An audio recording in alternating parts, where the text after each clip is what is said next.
नमस्कार, आप देख रहे हैं आज तक। मैं हूं गौरव सावंत और इस समय आज तक की यह खास पेशकश यूक्रेन के एक स्कूल से आ रही है। और यूक्रेन के इस स्कूल में प्रधानमंत्री नरेंद्र मोदी के यूक्रेन आने से पहले कितना उत्साह है यहां के यूक्रेनी स्कूली बच्चों में, हम उसके बारे में आपको विस्तार से बताएंगे। और इसमें उत्साह की एक वजह और भी है। ये जो यूक्रेनी बच्चे यहां पर सब बैठे हैं, छोटे छोटे यूक्रेनी स्कूली बच्चे जो हाथ हिला रहे हैं इस टेलीविजन स्क्रीन पर, ये सभी बच्चे हिंदी पढ़ रहे हैं और हिंदी के प्रति इनके मन में बहुत प्यार भी है। अब देखिए यहां पर किताबें किस तरह की है, सचित्र हिंदी व्याकरण तथा रचना। आप ये सोचिए, यूक्रेन के स्कूलों में यूक्रेन के बच्चे इस तरह की हिंदी पढ़ रहे हैं। और कौन सी किताब है उनके पास? रस भारती। हम इन बच्चों से बात करेंगे। देखिए, युद्ध काल में भी जब प्रयास होता है शांति का, तो उसमें भारत की महत्वपूर्ण भूमिका और भारत के प्रति रूस के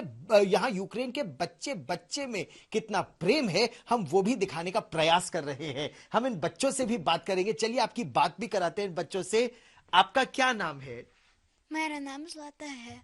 ज़्लाता, आप कितने साल की हैं? कितने साल? आप 6 साल की हैं। तो आप ये सोचिए, 6 साल की ये बच्ची हिंदी सीख रही है। और बेटा, आपका क्या नाम है? मेरा नाम सेवा है। सेवा। और आप कितने साल के हैं? मैं 11 साल हूँ। आप 11 साल के हैं। आपको हिंदी अच्छी लगती है? मैं 5 साल हिंदी सकता हूँ। आप 5 साल से हिंदी पढ़ रहे हैं, ये तो बहुत अच्छी बात है। क्या बोलते हैं? खराशो खराशो बोलते हैं, है ना? Very good, very good. जी हाँ, जी हाँ। है ना? तो आप हाँ। हिंदी सीख रहे हैं। चलिए कुछ और बच्चों से भी हम बात करते हैं। लेकिन बच्चों के साथ साथ बच्चों के स्कूल की जो प्रिंसिपल है ना, आपका क्या नाम है? I am Oksana. ओक्साना। और ओक्साना जी, आप क्या करती हैं? आप यहाँ पर क्या है? प्रिंसिपल है। प्रिंसिपल, या ओक्साना। हिंदी के प्रति ये जो बच्चों का प्यार है ना, हाँ, ये जो मोरपंखी इन बच्चों को है, ये भारत के स्कूली बच्चों ने यूक्रेन के स्कूली बच्चों के लिए उपहार स्वरूप भेजा है। आपका क्या नाम है? मेरा नाम करीना सानी है। करीना। और आप कितने साल से हिंदी पढ़ रही हैं? आपको हिंदी अच्छी लगती है?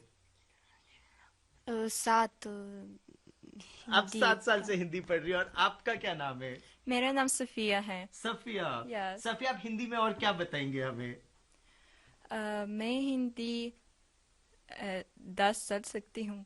आप 10 साल से हिंदी पढ़ रही है। अगर आप यहां पर इस स्कूल में देखें तो यहां पर भारत का भी झंडा है और यूक्रेन का भी झंडा है। तो दोनों देशों के बीच संबंधों को और बढ़ाने में, और जो और बच्चे भी यहां पर हैं वो हिंदी सीखना चाहते हैं, हिंदी के प्रति उनके मन में बहुत दिलचस्पी भी है। अच्छा, यहां पर हिंदुस्तान से यूक्रेन के बच्चों के लिए न केवल ये मोरपंखी एक उपहार स्वरूप भेजा गया है, बल्कि हिंदुस्तान में जैसे जिस तरह से आप जिसको हम छापा कहते हैं, छापकर कपड़ों पर मोहर लगाना, या फिर रक्षाबंधन का त्योहार अभी अभी हिंदुस्तान में बीता है, तो रक्षाबंधन के त्योहार का महत्व और राखियां यूक्रेन के लिए भी भेजी गई हैं।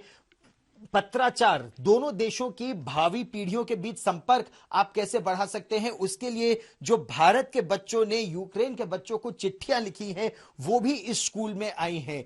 हिंदी के प्रति लगाव। अभी 2 इंडोलॉजिस्ट से मेरी बात हुई थी और मैं आपको वो रिपोर्ट भी दिखाऊंगा। इंडोलॉजिस्ट ने जो भारत में रहकर यूक्रेन के लोग भारत के बारे में शिक्षा अर्जित कर चुके हैं, पढ़ चुके हैं, और वो शिक्षा को किस तरह से आगे बढ़ाना चाहते हैं, उनको क्या लगता है प्रधानमंत्री नरेंद्र मोदी के यूक्रेन आने से क्या शांति पहल अब रूस और यूक्रेन के बीच शुरू हो सकती है, या फिर यूक्रेन के पुनर्निर्माण में भारत की महत्वपूर्ण भूमिका होगी? ये एक बहुत महत्वपूर्ण सवाल यहां पर इस स्कूल में इस समय आता है। लेकिन उससे पहले हम आपको यह रिपोर्ट दिखाना चाहते हैं कि यूक्रेन में किस तरह की तैयारियां हैं, और यूक्रेन में इंडोलॉजिस्ट का, यानी यूक्रेनी नागरिक जो पिछले 30-40 वर्षों से भारत के बारे में पढ़ रहे हैं, उनका क्या मानना है इस संबंध को और आगे बढ़ाने की दृष्टि को लेकर। ये देखिए ये रिपोर्ट। जब 2 साल पहले फरवरी 2022 में मैं यूक्रेन और कीव पहुंचा था, तब रूस यूक्रेन युद्ध शुरू नहीं हुआ था और यहां पर हजारों फूल खिले हुए थे। 2 साल, या 900 दिनों बाद अब यहां फूल नहीं, यहां केवल झंडे हैं।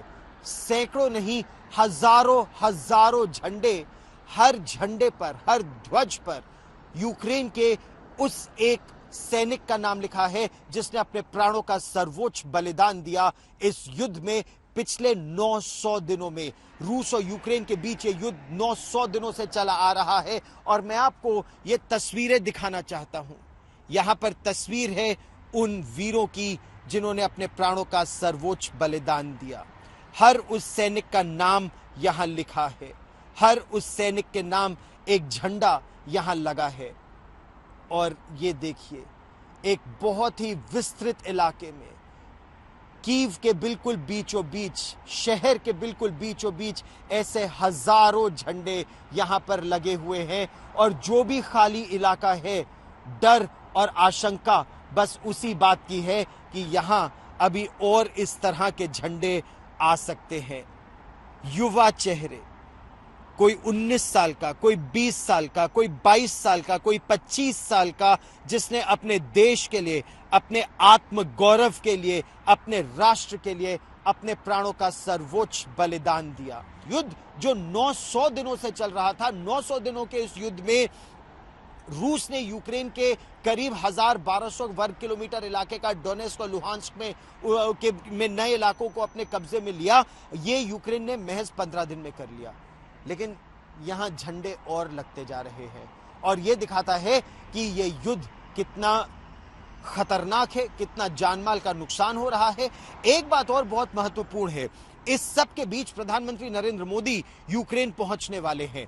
प्रधानमंत्री 23 अगस्त को जब यूक्रेन आएंगे तो युद्ध बहुत खतरनाक दौर से गुजर रहा होगा। रूस के राष्ट्रपति व्लादिमीर पुतिन ने साफ कर दिया है कि अब शांति वार्ता संभव नहीं है। ऐसी परिस्थिति में क्या कोई शांति का संदेश जो भारत लाएगा, उसे सुनने के लिए रूस और यूक्रेन में कोई है? जिन वीरों ने अपने जीवन को अपने देश के लिए खपा दिया, उनका यह बलिदान व्यर्थ न जाए, यही यूक्रेन चाहता है। शांति आए, लेकिन शांति जो सम्मान के साथ आए। गौरव सावंत, कीव, यूक्रेन आज तक। यूक्रेन लगातार यह कह रहा है कि यह जो उनकी लड़ाई है, यह भावी पीढ़ी की लड़ाई है। यानी वो ये चाहते हैं कि ये जो बच्चे यहां पर हैं, ये स्वतंत्र हवा में सांस ले सके। और इसीलिए पिछले 900 दिनों से यहां युद्ध लगातार चल रहा है। प्रधानमंत्री नरेंद्र मोदी जब यहां आएंगे तो उन्हें उम्मीद बहुत है, क्योंकि रूस के राष्ट्रपति व्लादिमीर पुतिन उनका सम्मान बहुत करते हैं, तो उन्हें उम्मीद यह है कि शांति की दिशा में एक कदम उठाया जा सकेगा। क्या है वो कदम? इंडोलॉजिस्ट का क्या कहना है? मैंने डॉक्टर ओलेना बोर्दोरोस्का से बात की, जो यहां की शेवचेंको, तारा शेवचेंको यूनिवर्सिटी की से ग्रेजुएट हैं। क्या कहना है उनका, हम आपको वो सुनवाते हैं।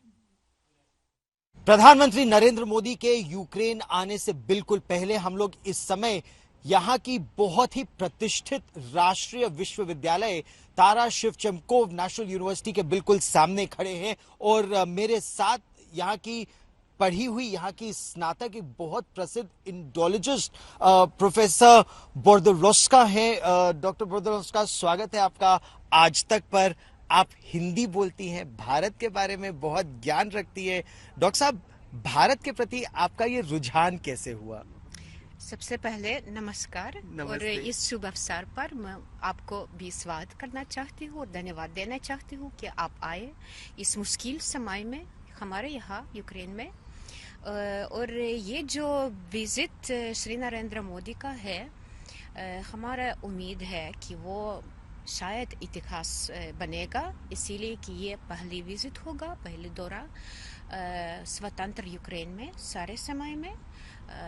तो इसीलिए हम चाहते हैं कि मोदी जी यहाँ पे आएंगे, देखेंगे हम लोग कैसे हैं, हम कैसे रखते हैं, हम लोग कैसे हमारी लड़ाई कर रही है और हम लोग क्या समझते हैं भारत के बारे में।